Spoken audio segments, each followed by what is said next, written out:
কষ্ট লাগে। অনেক ছাত্রর ক্লাস 12 পরীক্ষা দিয়েছে বা দিতে যাচ্ছে, তার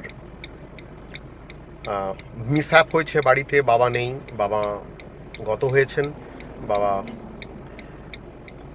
হার্ট অ্যাটাকে মারা গেছেন। এরকম পরিস্থিতিতে খুব কষ্ট লাগে যে সারা বছর পড়া, 2 বছর ধরে পড়ার পরে আলটিমেটলি নিট পরীক্ষার আগে যদি এরকম ব্যাপার হয় বা ক্লাস 12 পরীক্ষার আগে যদি ব্যাপারটা হয়।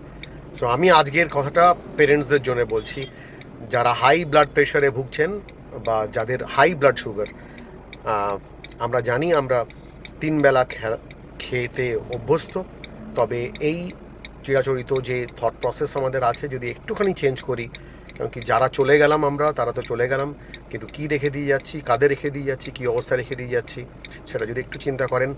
সন্ধে 6টার পরে খাওয়া বন্ধ করে দিন।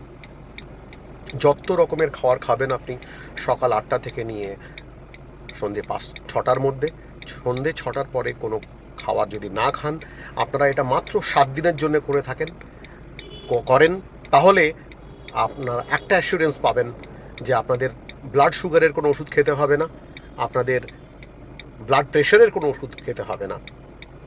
আপনারা 7 দিন করবেন, আমাকে কমেন্ট করবেন, আমার ইউটিউবের চ্যানেলে কমেন্ট করবেন। আমি ওয়েট করব আপনাদের কমেন্টের জন্যে। খেয়াল রাখুন, আমরা এখন অবধি বেঁচে আছি যাদের জন্যে, তাদেরকে আমরা ডেফিনেটলি এমন একটা সিচুয়েশনে ফেলে দিয়ে যাব না যে সারা জীবন ধরে তাদেরকে কষ্ট পেতে হবে। ধন্যবাদ।